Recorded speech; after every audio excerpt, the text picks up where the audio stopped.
So I think we should start lesson number 7. But first let's recapitulate what we did in the last class. Temperate zone. The temperate zone is the region located away from the equator. ठीक है. Temperate zone एक वो region यानी कि वो क्षेत्र है, वो एरिया है जो कि कहाँ है, between Tropic of Cancer and Arctic Circle and Tropic of Capricorn and Antarctic Circle. इनके बीच का जो एरिया है हमारा, वो है हमारा temperate zone. The temperate region is known for its grasslands that covers 1/3 of the Earth's land surface. पूरी अर्थ पर जितनी लैंड एरिया है उसका 1/3 यहाँ के ग्रासलैंड्स कवर करते हैं. Now what are grasslands? They are fairly flat areas which have different type of grasses. तो यहाँ के जो ग्रासलैंड्स हैं वो क्या हैं? वो ग्रासलैंड्स ऐसे हैं जो कि दूर दूर तक सिर्फ जिनमें घास ही घास है और अलग अलग तरह की ग्रास है. So this is what we discussed, okay? And we have also discussed the few names like prairies, it's in North America, steppes, it's in Russia, savanna, it's in Africa, and there are others as well. So temperate zone में क्या होता है, flat areas हैं यानी कि दूर दूर तक घास के सिर्फ मैदान हैं. जो बारिश है टेम्परेट जोन में वो बहुत ही मॉडरेट होती है. मॉडरेट का मीन्स है कि ना बहुत ज़्यादा होती है और ना बहुत कम होती है. ठीक है, इतनी ज़्यादा भी नहीं होती कि जो हमारा ग्रासलैंड है वो फॉरेस्ट में कन्वर्ट हो जाए और इतनी कम भी नहीं होती कि हमारे जो ग्रासलैंड है वो डेजर्ट में कन्वर्ट हो जाए. सो टेम्परेट जोन में जो बारिश हो रही है वो मॉडरेट है, ना बहुत कम ना बहुत ज़्यादा. ठीक है, और हमारे जो टेम्परेट जोन है वो फेमस हैं ग्रासलैंड्स के लिए, यानी कि वहाँ पर अलग अलग तरह के ग्रासलैंड्स हैं, यानी कि ऐसे फ्लैट एरियाज़ हैं जहाँ दूर दूर तक सिर्फ ग्रास है. ओके, और कुछ हमने नेम्स भी डिस्कस किए थे जैसे कि प्रेरीज, स्टेपीज, वेल्ड, डाउन्स. ये नाम हैं अलग अलग ग्रासलैंड्स के जो कि अलग अलग कॉन्टिनेंट्स में पाए जाते हैं. So this we did discussed in previous class. Now let's talk about the climate कि ग्रासलैंड्स हैं जो ये टेम्परेट जोन हैं यहाँ का क्लाइमेट कैसा होता है. अगर आप वो डायग्राम रिकॉल करें जो हमने नोटबुक में बनाया है तो आप देखेंगे कि हमारा जो टेम्परेट जोन है वो फैला हुआ है. ठीक है, अब जो एरिया हमारा पोल्स की साइड है वो कंपैरेटिवली ठंडा होगा और जो हमारा नीचे की साइड है वो कंपैरेटिवली वार्मर होगा. ठीक है, टेम्परेट जोन में क्या होता है कि कुछ एरियाज़ में स्नोफॉल भी होता है, बाकी वैसे क्या होता है it experience summer as well as winter. The climate in these area warm in summer, cold in winter. गर्मियों में गर्मी होती है, सर्दियों में ठंड होती है. इन ईच हेमीस्फीयर, दोनों हेमीस्फीयर की हम बात करें बिकॉज हमारे पास जो टेम्परेट जोन है it's in the both hemisphere, northern में भी है और साउदर्न में भी है. Snow is common in winters in area of temperate zone at the distance from the equator. Again अगर आप डायग्राम रिकॉल करें तो आप देखेंगे कि स्नोफॉल होगी लेकिन उन एरियाज़ में, टेम्परेट जोन के उन एरियाज़ में जो इक्वेटर से दूर हैं. अगर आप पूरा टेम्परेट जोन देखें तो आपको देखने पर पता चलेगा कि नीचे वाले जो एरियाज़ हैं वहाँ स्नोफॉल के चांसेस नहीं है because it's somehow near the equator. And what we have learned कि इक्वेटर के पास जो एरियाज़ होते हैं जितना नज़दीक होंगे they tend to be warmer. तो टेम्परेट जोन के वो एरियाज़ जो इक्वेटर से दूर हैं वहाँ स्नोफॉल हो सकती है. okay, but as we get closer to equator there is rainfall throughout the year.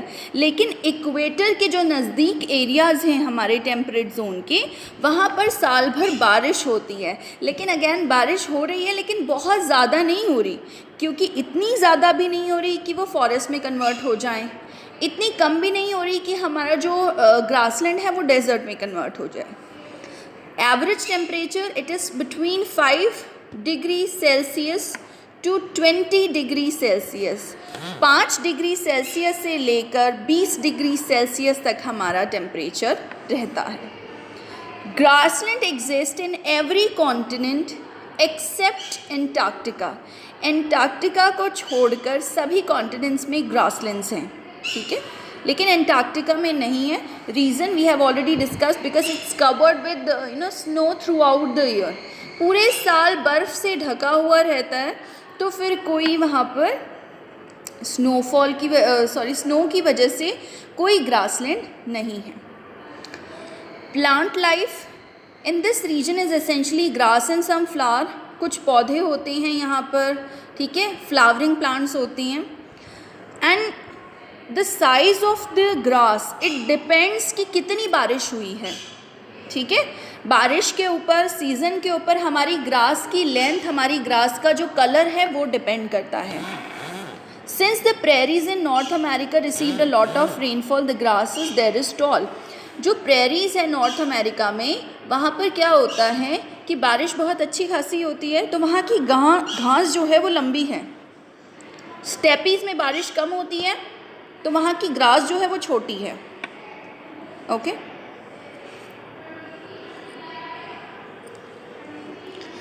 The colour of the grass also varies during each season. Her season में ग्रास का जो कलर है वो अलग हो सकता है.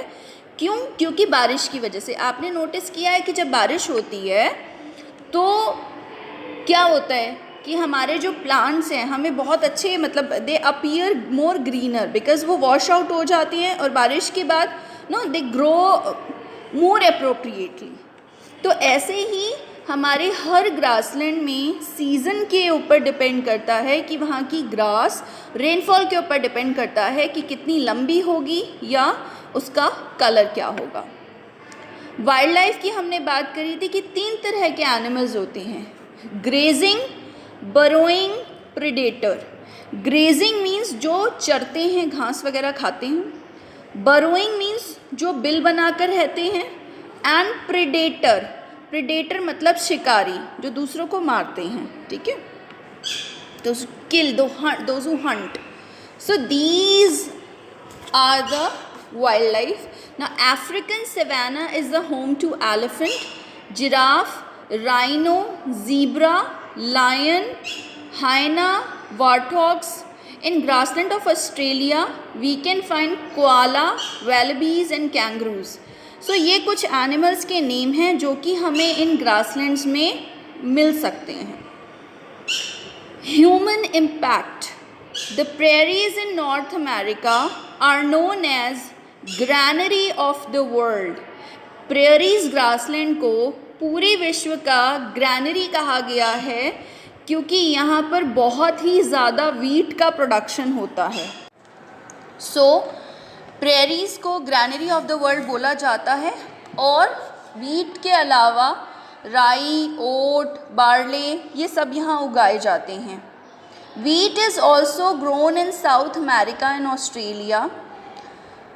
नॉर्थ अमेरिका के अलावा साउथ अमेरिका और ऑस्ट्रेलिया में वीट को कल्टीवेट किया जाता है. Beef cattle rearing is also practised in as the open grassland provide good natural pasture for the cattle. In grassland area में वीट प्रोडक्शन के अलावा बीफ कैटल रियरिंग भी होती है.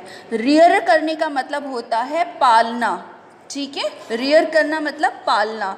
बीफ कैटल मतलब वो कैटल्स, वो जानवर जिनको उनके मीट के लिए हम रियर कर रहे हैं, यानी कि हम उनको इसलिए पाल रहे हैं, पर्पस हमारा क्या है, टू गेट मीट, तो उनको कहते हैं बीफ कैटल. मीन्स जानवर. सो बीफ कैटल रियरिंग मीन्स कि वो कैटल्स, वो जानवर जिनको हम पर्टिकुलरली उनके मीट के लिए पाल रहे हैं।